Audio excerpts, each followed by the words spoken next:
Sejam muito bem-vindos ao Virada de Jogo Podcast. Estamos de volta. Pois é, ficamos um tempinho ausente aqui de comentar o que está acontecendo no futebol brasileiro. Já temos algumas novidades, né? O Campeonato Brasileiro já começou, já tivemos a final da Supercopa, Corinthians campeão para cima do Flamengo, para cima de um time que acaba de fazer a maior contratação no futebol brasileiro com o Paquetá. E temos times ameaçados agora de rebaixamento no Campeonato Paulista. São Paulo e Santos disputam essa vaga aí, a tenebrosa vaga da zona de rebaixamento. Bom, e para comentar disso tudo, eu não poderia estar sozinho, estão aqui comigo Thiago. Fala, galera. André. Fala, pessoal. E Lucas. Fala, rapaziada.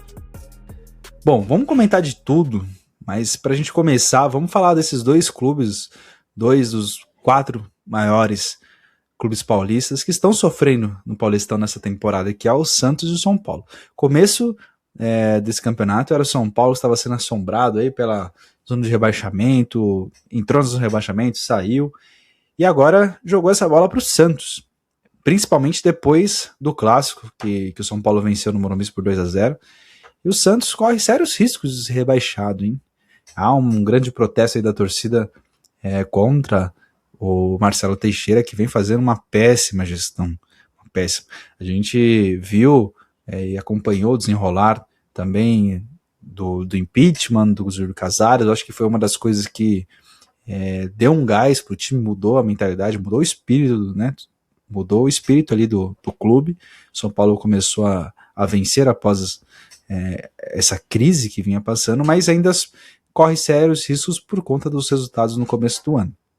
E o Santos, como eu falei, corre sérios riscos de ser rebaixado e a coisa tá feia, hein?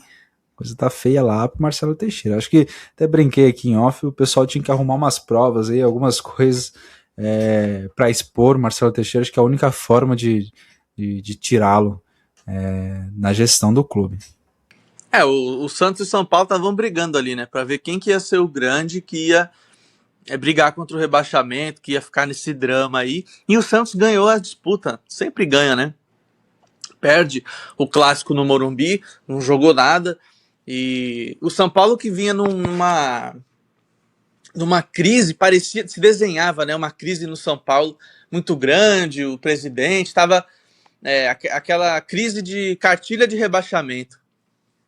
E aí com a mobilização da torcida, com investigações, oposição ali, os caras buscando, denunciando no Ministério Público, conseguiram tirar o Casares da presidência, e assim que ele sai, o São Paulo muda sua chave e começa a ter bons resultados, né? Um time que vinha ali de perder para a Portuguesa, outros vexames ali no Paulista também, e aí, após a saída do Casares, o São Paulo é outro. Pega o Santos ali, venceu o Flamengo, agora empatou com o Santos no Brasileiro de novo. Então acho que realmente ficou pro Santos essa bola, né, de ser o time que vai lutar para não cair até o final. Vai ter o jogo agora domingo contra o Noroeste, lá em Bauru, e é o jogo da vida do Santos. E quem que imaginava isso no começo do ano? Pô, Só reforçando um pouco, você falou do presidente, só para não mudar, o Corinthians também, né, depois que o Augusto Melo saiu, o Corinthians mudou a chave, cara. É um ano que 2025 foi um ano vitorioso pro time do Corinthians, e 2026 começa também com o título para cima do Flamengo, né? Então é uma coisa que o Marcelo Teixeira, a diferença dele pro Augusto e pro Casares é que ele parece que ele é perpétuo ali, né? Uma coisa que o Santos não vai conseguir se livrar, o torcedor não vai conseguir se livrar desse cara, e nem dos capangas dele, né? De todo mundo que rodeia ali a chamada Belmirolândia, que é o grupo de pessoas que atrasa a vida do clube, eles impedem que mude o estatuto para o clube virar SAF, até porque se vier um investidor, alguém botar grana, você acha que ele vai deixar a ficar Marcelo Teixeira lá e todo mundo, o filho dele? O cara quer fazer do Santos o negócio da família dele, pô. Ele não se contenta lá com a Unisanta, com a padaria que ele tem, com o mercado San Marché que ele tem na Conselheiro Neves. Tem que fazer do Santos também um negócio de família, e também com, assim, as transações que ele fez, os salários que são pagos e para quem é pago, é tudo muito estranho, sabe? Se o Santos tivesse uma oposição forte, pessoas que se juntassem para investigar esse tipo de situação, como foi no São Paulo, com certeza achariam alguma coisa aí que tá errada, porque não é possível. E aquele jogador lá, o Bilal? Ele vai entrar, não vai? O que foi esse rolo, hein? Esse jogador também. Uma contratação alta aí. E até agora, nada, né? O Bilal, ele entrou um pouquinho só e já saiu, né? Um cara que veio para ganhar 750 mil e todos os gastos da operação chegam a 900 mil por mês, cara. Num cara que saiu de onde? Jogou aonde o Bilal? O Bilal foi emprestado, Sabe? né? Ele foi emprestado, aí o Santos vai pagar o salário dele até o final desse empréstimo, que vai até julho, no final da temporada europeia. Quando acabar, ele vai em definitivo pro clube. Lá, o Vitória... Puta, esqueci o nome. Vitória de Guimarães? Estrela Amadora. Estrela Amadora. Não, ele vai pro Estrela Amadora. Então, assim, olha o nível de contratação que o cara faz, sabe? Ele traz um cara que ninguém sabe quem é, pagando 900 mil. Ele pega o Mike do Palmeiras, que já tá em declínio na carreira, e triplica o salário que ele ganhava no Palmeiras. Assim, se o Palmeiras, que é o time que tem dinheiro, não pagava, o trouxa vai lá e paga. É inexplicável, cara. E acho que esse é um dos grandes problemas do Santos, a mais, não só o Marcelo Teixeira, é o Matos, né, cara? Porque esse tipo há muitas contratações que o Santos faz, passa pelo Matos, é pedido do Matos, e ele tem culpa nisso, não só o Teixeira. Vocês falaram aí da situação do Corinthians com o Augusto Melo, a sorte do Corinthians era ter o Fabinho Soldado, que foi muito assertivo em muitas contratações, tinha capacidade de unir aquele grupo, era um cara que se comunicava muito bem com o elenco, soube unir aquele elenco, os jogadores gostavam muito do Fabinho, teve que sair, infelizmente, porém fez um grande trabalho, então acho que essa era uma sorte que o Corinthians teve. O Santos não teve essa sorte de ter um dirigente capaz de pelo menos montar um elenco minimamente decente. Fez esse tipo de contratações aos montes, inexplicáveis, e o clube paga por isso. Então acho que não é só culpa do Teixeira, claro que ele é o maior culpado, mas o Santos não deu nem a sorte de ter um dirigente minimamente decente. Eu acho que a culpa também é maior do Teixeira, porque ele que trouxe o Matos. Ele sabia do jeito que o Matos trabalhava. Não é de hoje que o Matos faz esse tipo de contratação. Ele só trabalha com gente que é considerado medalhão, pagando dinheiro alto. Tanto que no Cruzeiro ele foi mandado embora por causa disso. Trouxe um monte de gente, Gabigol, não sei quem, não deu certo. Então, a partir do momento que o Santos traz um cara desse pra ser o gerente, ele tá assumindo o risco dele fazer isso. Então, pensasse antes de contratar. Agora, que o Matos... analisar o histórico do cara, né? Exatamente. O Matos é um profissional. Eu acho que no Palmeiras ele foi bem. Ele fez umas contratações assertivas, assim. Só que ele trabalha com dinheiro. Agora, da onde que o Santos tá tirando esse dinheiro pra contratar Rony e um monte de jogador aí eu já não sei. Porque o que parece, o clube não tá nadando em dinheiro. Cara, pra mim as contratações que o Matos fez foram ruins também, mas não isenta a responsabilidade do presidente, porque quem assina lá o cheque é ele. Nada passa, o Alexandre Matos não contrata sem o cara saber. Por exemplo, o Bilal Brahim veio e, cara, quem pediu? Até hoje não sabe quem que foi que pediu. O presidente jogou no Vojvoda, o Vojvoda disse que nem conhecia o cara, ficou aquele climão, aquela coisa assim, de incompetência. E o Lucas falou do Fabio Soldado lá, que montou um time bom no Corinthians, mas assim, um cara incompetente, cara, que não faz nada direito que nem o Marcelo Teixeira, nunca vai ter um cara bom do lado, nunca vai trazer um cara que vai agregar, que vai botar o time lá em cima, que vai ajudar. Não, isso não vai acontecer, nunca. Porque todo mundo já sabe como é que ele é, sabe o jeito que o cara faz, ele governa o time ali como se ele tivesse nos anos 90, pô. E isso é maluquice. E outra coisa, ele pegou o time na Série B, né? Ia jogar a Série B. E ele montou um elenco ali rapidinho. Mas a que custo? Ele falou, então tudo bem, vocês jogam aqui a Série B, a hora que subir, o salário de vocês vai lá pra cima. Então tem muito cara aí ganhando muito por conta desse contrato aí amarrado da Série B. Porque senão os caras não iam querer jogar a Série B, ainda mais pelo Santos. Cara, e é inegável falar que isso não interfere no futebol, não afeta o campo, inegável a discussão aí.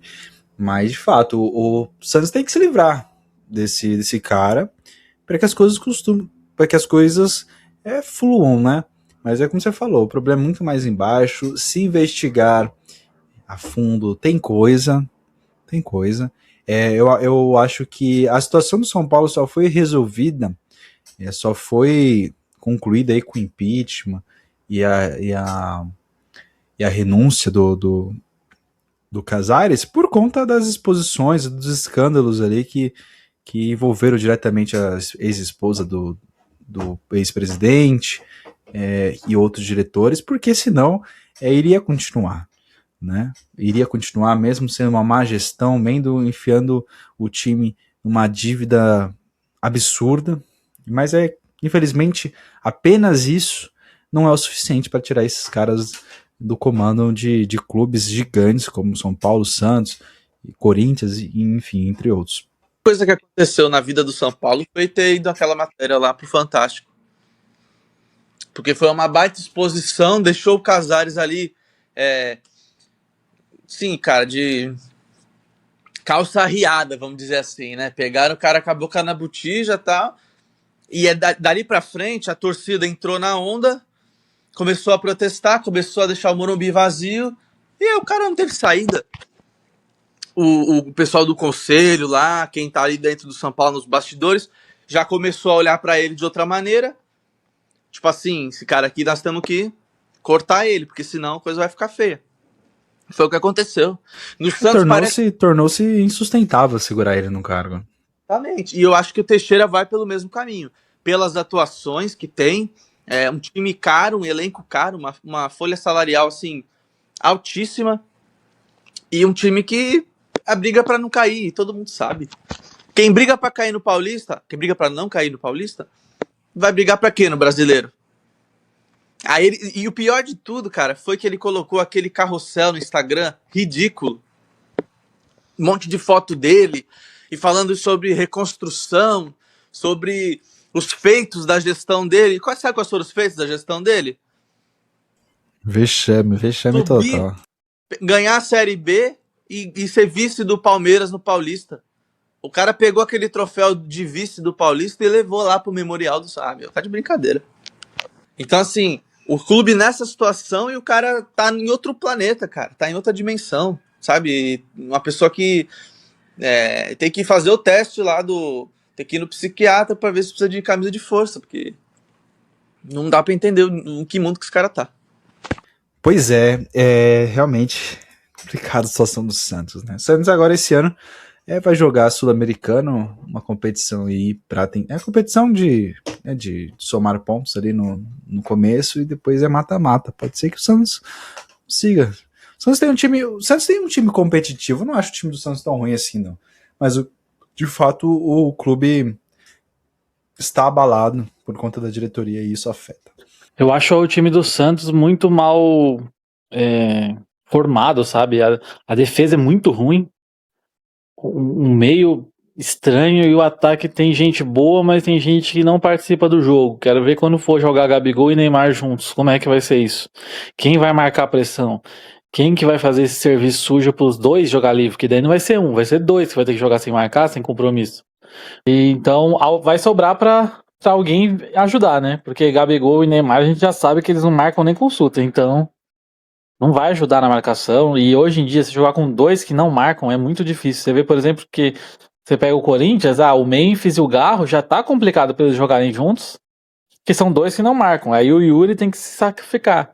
Alguém vai ter que se sacrificar. Então, e eu vejo um meio campo desnivelado do Santos.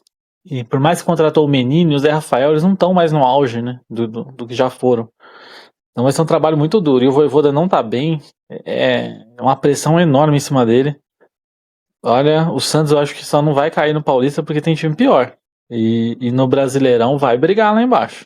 Santos contratou e quis montar o Palmeiras de 2020, 2021. Zé Rafael, Mike, Menino, Rony. Bem forte pro ano de 2020 e 2021. Só que esses caras estão mais velhos, né? Já não é aquele futebol que vimos, né? Campeão de Libertadores, campeão paulista. Bom, seguindo, quem já resolveu esse problema também de diretoria, enfrenta dívida, enfim, vai acabar enfrentando ao longo dos próximos anos também. Mas o Corinthians vem de uma sequência muito boa, hein, cara? 2025, por mais que não foi bem no Brasileiro, ainda conseguiu morder ali seria uma vaguinha para a Sul-Americana, mas como o clube venceu a Copa do Brasil, conquista uma vaga direta para Libertadores. Então é um ano de 2026 diferente pro Corinthians, pro Timão, e vem forte, cara. O Corinthians com o Dorival, e a gente falou isso quando o Dorival assumiu o comando do clube. O problema não era ele erra também, óbvio, diversos erros aí, vocês podem até falar mais do que eu, mas ele é um ótimo treinador em solo brasileiro ainda, e faz a diferença em mata-mata, em jogo decisivo. O Dorival é grande demais, gente. Então, de fato, ele, com tempo, agora com calma, vem montando um Corinthians muito competitivo, muito chato, e para disputar de novo aí um título do Campeonato Paulista, que está tudo encaminhado aí para se classificar. E o Campeonato Brasileiro também é longo, né? Mas é um time que vai dar trabalho. Deu trabalho já pro Flamengo no primeiro jogo aí. Um jogão na Supercopa. E o Corinthians saiu melhor. E consagrou-se aí campeão da Supercopa. O ano terminou com o Corinthians levantando título e começou com o Corinthians levantando taça, né? Então, pro torcedor corintiano tá sendo maravilhoso, né? Ninguém esperava isso, pra falar a verdade. O clube tá afundado em dívidas e cheio de problemas na parte financeira e exposições ruins, né? De dirigentes, sumiço de camisa, problemas mais diversos possíveis no Corinthians, mas dentro de campo parece que esse grupo é um grupo muito unido, né? Muito, assim, os jogadores parecem ser, vendo nas entrevistas, nos vídeos, eles são muito unidos entre eles, assim, se fecharam, né? Como diz no futebol. E o Dorival é um treinador que ele consegue gerir muito bem esse grupo, né? Ele consegue, mais que a parte tática dele, eu acho que ele conseguir mobilizar o time, assim, é a principal característica dele. E no mata-mata funciona perfeitamente, né? Porque ninguém quer perder mata-mata, né? Óbvio que no Brasileirão ninguém quer perder, mas é aquele negócio. Se você perdeu hoje, na outra semana você pode tentar recuperar, principalmente para times que não almejam o título. Então, no mata-mata é diferente. Você pode ver como o Corinthians, por exemplo, jogou com o Bahia no Brasileirão. Jogou, tentou, até que jogou bem.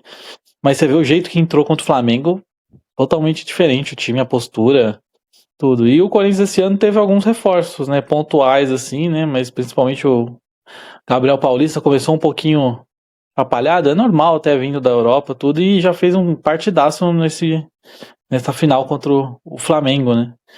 Então, esse reforço, o Caio César estreou, já deu assistência meio de letra ali, né, sem querer, mas acabou dando um passe para gol.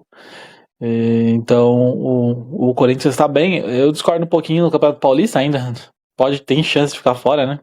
Porque vai pegar o Palmeiras ainda, então eu não sei se vai se classificar assim, não. Principalmente o Corinthians que tá revezando e tá jogando, principalmente com o time reserva no Paulista, né?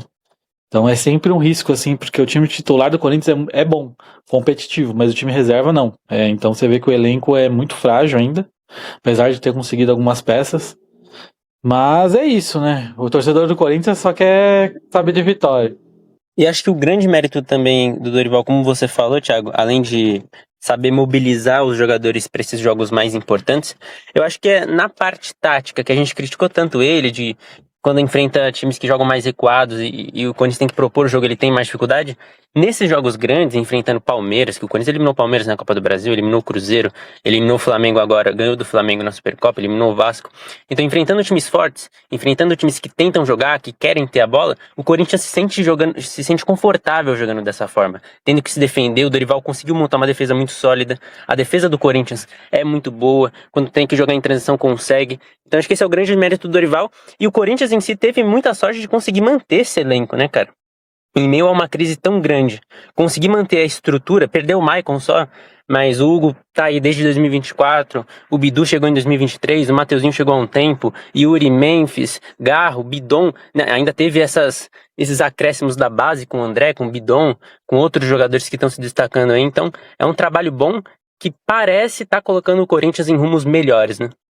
E também conseguiu manter o Dorival, né, cara? Os títulos aí seguraram ele, porque também houve uma grande revolta assim, da torcida, enfim, na internet, que a gente acompanhava bastante.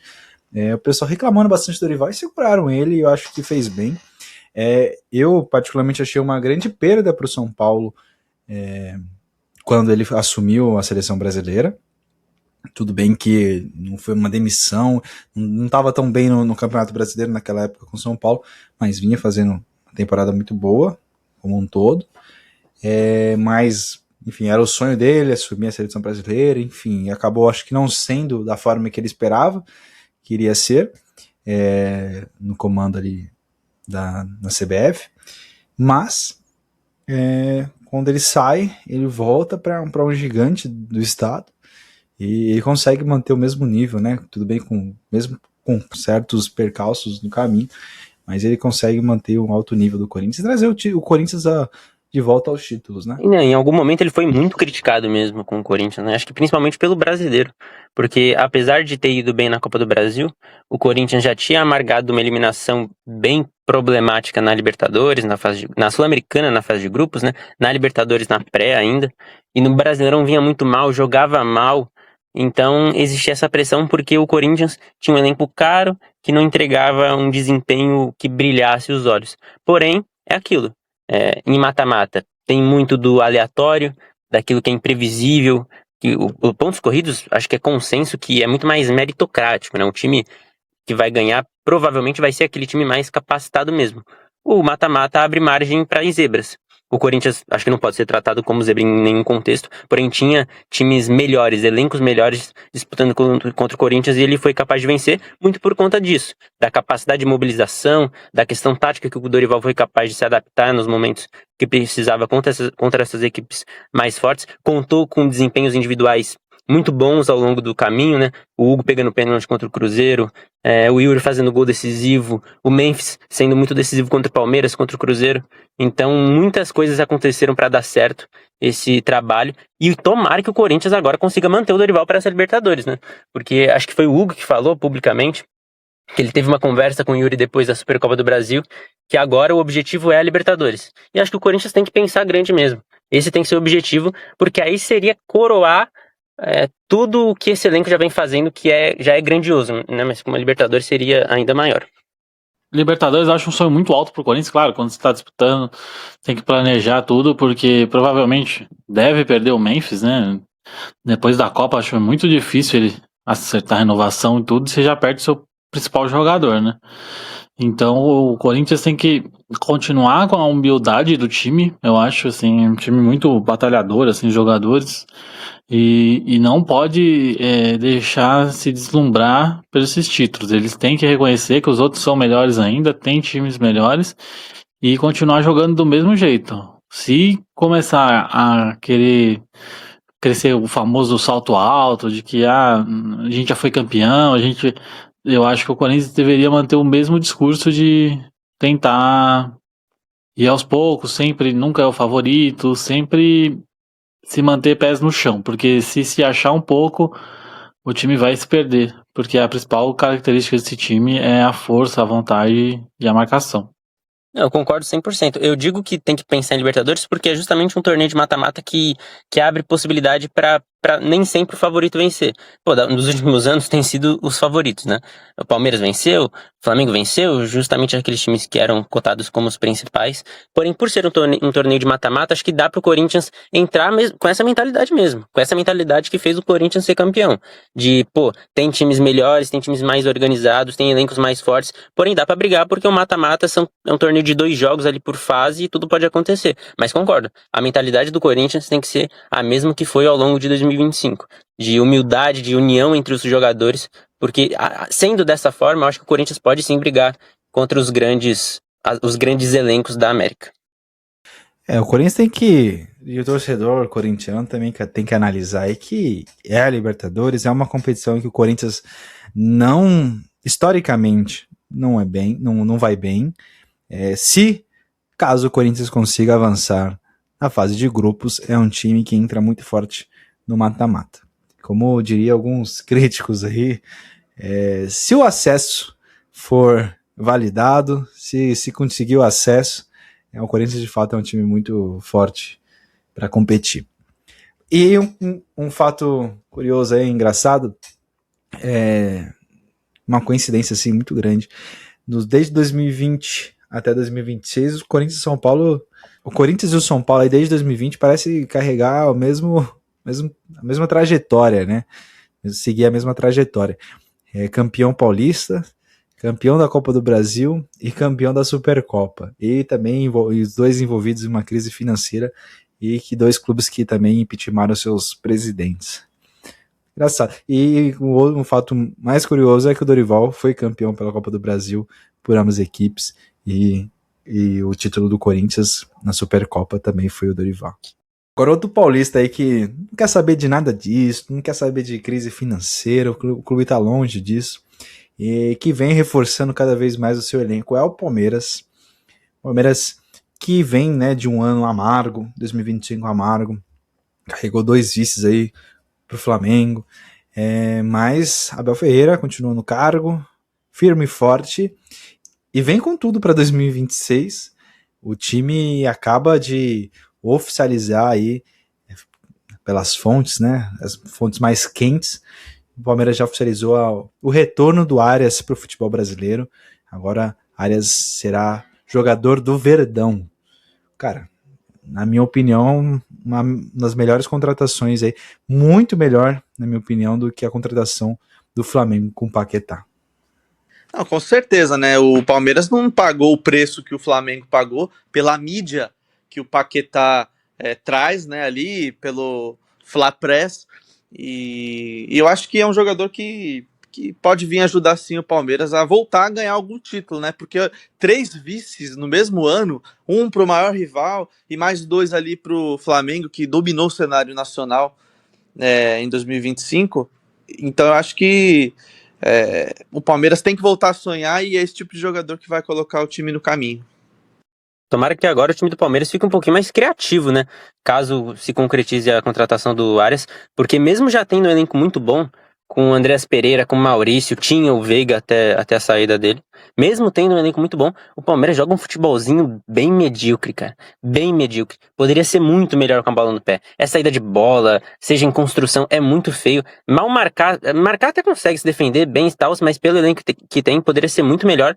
Acho que com Arias, esse time vai ter um pouquinho mais de criatividade, vai ser um pouquinho mais bonito ver esse time jogar, porque sem ele, até agora, o que o Palmeiras vem mostrando, assim, por via de regra nesses últimos 2 anos, é bem abaixo. O Arias eu acho um ótimo jogador, né? Mas eu tenho um pouquinho de receio nessa volta ao Brasil, porque ele foi pro Wolverhampton e não jogou nada, né? Absolutamente nada. O Wolverhampton tá mal, tudo. Mas ele não conseguiu brilhar. Não conseguiu fazer gol, não conseguiu jogar bem. Então eu acho ele um ótimo coadjuvante, eu acho. Ele não é uma estrela principal, assim. Então eu fico um pouquinho pé atrás, até porque me lembra um pouquinho a situação do Gustavo Scarpa, quando foi para a Premier League, não conseguiu jogar lá também, voltou e não voltou bem, né? Tá? E todos os times aí não foi pro Galo e não conseguiu jogar, né? Tudo bem que o Galo é uma bagunça e o Palmeiras é muito mais organizado. Mas, mesmo assim, eu fico um pouquinho de receio. Claro que ele é um ótimo jogador, um ótimo reforço. Acho que caberia em qualquer time do Brasil. Tanto que até o Fluminense fez oferta para tentar contratá-lo também, né? Ele tinha uma cláusula lá que se o Fluminense cobrisse a oferta do Palmeiras, ele teria preferência, né? Mas concordo com o Lucas, o Palmeiras poderia jogar melhor sim. Não é um começo de ano bom do Palmeiras, tropeçando assim, ganhando no Paulista sem convencer ninguém. Tudo bem que o Paulista, meio que a primeira fase é assim mesmo, né? Muita gente não joga o seu máximo, né? Mas o Palmeiras, apesar da goleada, né? Que a gente tá gravando hoje, foi um dia depois da goleada do Palmeiras sobre o Vitória, mas foi uma goleada meio, assim, duvidosa, né? Porque os 2 primeiros gols foram de bola parada, sabe? Então, claro, bola parada tá aí pra ser usada, você vê até lá fora. O Arsenal, líder da Premier League, usa a bola parada toda torta à direita. Mas eu concordo com o Lucas, que pelo time que tem, falta um pouquinho de criatividade, sim. E eu acho que o Abel tem tudo pra arrumar esse time, porque ele já fez isso todas as vezes, e o Palmeiras jogou bem com ele várias vezes. Então, ele tem capacidade para isso, mas até agora ele não conseguiu fazer esse time jogar bola. O Palmeiras vai precisar do Arias do Fluminense, né? Essa passagem dele pela Premier League foi apagada, mas o Abel ali vai ter um trabalho que ele já teve, foi semelhante, né, ali com o Vitor Roque, que veio do Barcelona em baixa, o clube contratou o cara e o técnico não queria usar, nem pediu ele e tal. Viu um cara que veio do banco lá, mal jogou, veio pro Palmeiras e rapidinho encontrou sua boa fase. E eu acho que vai ser babinha pro Abel colocar o Arias também de volta em sua boa fase. Pois é, infelizmente o Arias enfrentou um Wolverhampton muito abaixo, né? Era um time que não era um time para brigar título, né? Almejar coisa grande, mas era um time que sempre atrapalhava ali, jogava bem, meio de tabela, mas hoje amarga a última colocação da Premier League e a passos largos querendo jogar a Championship. Mas reforçando aqui, uma baita contratação do Palmeiras, casa efetivada, e vem forte, né? Palmeiras vem tentar aí mudar a página, virar a página de como é que foi o ano de 2025. Mesmo o Thiago falando, é um time que não encanta, mas ele conquista seus pontinhos, ganha clássico, ganhou do São Paulo, ganhou do Santos e agora vai jogar contra o Corinthians também.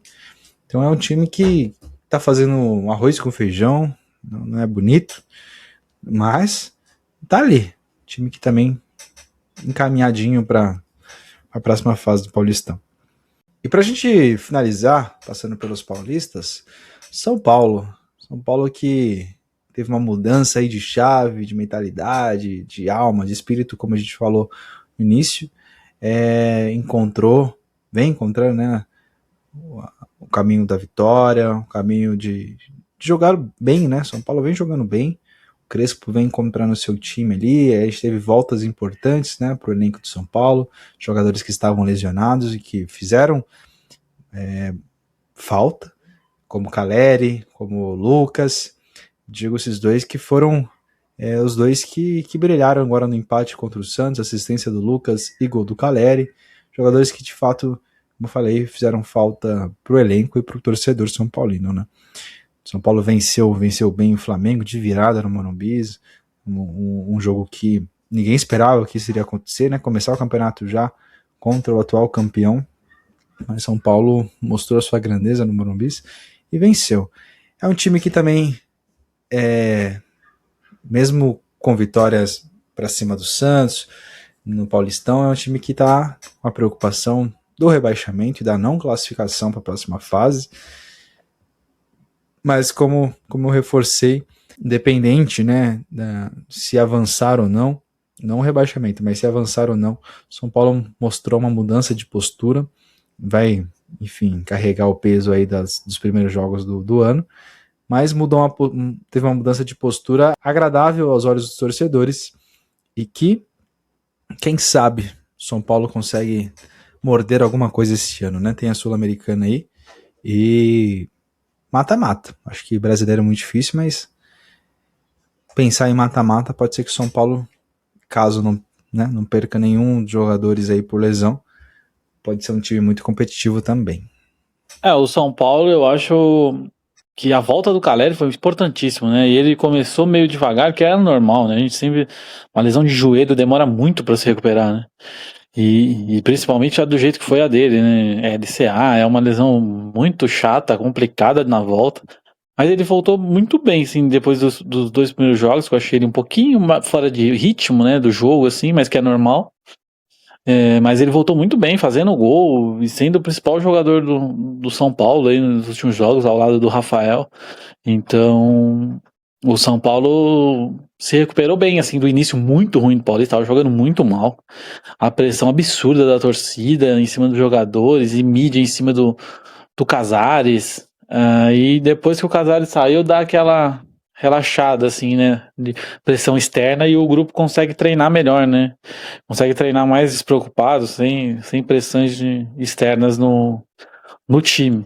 E o time do São Paulo é O próprio Rafinha, né, assumindo como diretor de futebol também, foi uma mudança aí. E ele chegou e foi importante, né? Porque ele conhece todo mundo ali desse elenco, né? Então, ele sabe como cada um reage ali, a maioria deles jogaram juntos, né? Um ou outro, acho que só o Danielzinho, talvez, que não tenha jogado com ele, chegou agora. Então, e o São Paulo acertou bem nos reforços. Danielzinho é um bom jogador, Lucas Ramon também chegando agora, um lateral que ainda nem estreou, né? Mas é um bom jogador também, fez uma boa campanha no Mirassol. Então, o São Paulo tem tudo para ter um ano estável aí. Acho que, apesar desse começo ruim do Paulista aí, de até todo mundo falando, será que vai brigar contra o rebaixamento? Se não ganhasse do Santos, né? Ia ser aquela pressão que estava atrás do Santos ainda. Então, acho que o São Paulo dá uma boa guinada aí para ter um ano pelo menos estável e tentar beliscar alguma coisa nas Copas, né? Tem Sul-Americana, tem bastante Copas aí para o São Paulo tentar ganhar, porque Brasileirão é muito difícil, porque não tem elenco suficiente para isso. Então, acho que o São Paulo tem que pensando nas Copas, né? E ajustando o time, né? Que parece que o Crespo tá conseguindo, Marcos Antônio, Danielzinho, Bobadilha no meio campo, tá muito bem esse trio. Então, e não perder peças, né? Porque o Flamengo já veio de olho no Marcos Antônio, tomou um não, mas que no meio do ano vai vir de novo.